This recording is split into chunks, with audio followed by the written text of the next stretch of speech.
This is Lindsay Mann with Cloud9Stampers.com, and today I wanted to share with you a revamp of a very old technique.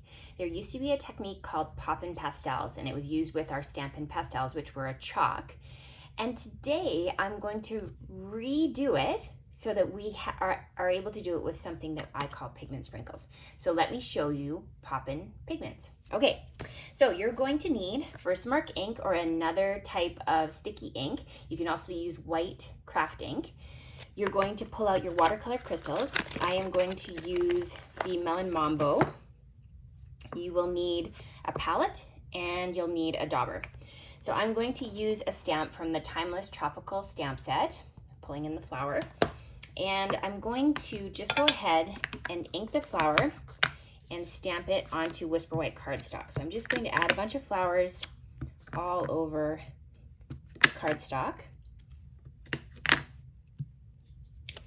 Then we will take the pigment and we're going to put a little dash onto our palette. So I'm just using a Paper Pumpkin clear block.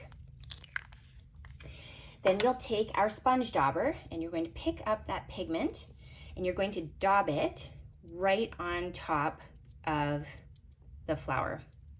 So we're just adding that pigment, and wherever the Versamark is, it's going to stick to the flower.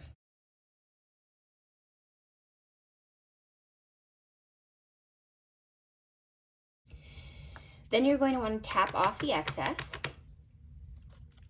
And then I'm bringing in just a really inexpensive hairspray. Why a hairspray, you say? Well, if you use a hairspray that has a lot of hold to it, so therefore a lot of lacquer, it's going to be an inexpensive way to seal the pigment onto the paper, and it's also going to add a little bit of moisture so it activates the color. So watch this.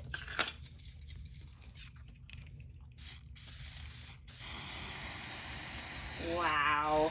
Then you can go ahead and finish your project. So I'm going to bring in the completed project one more time so you can see it.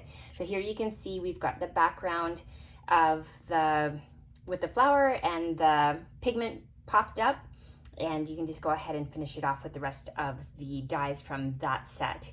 I hope you've enjoyed a new way to look at an old technique. Thanks.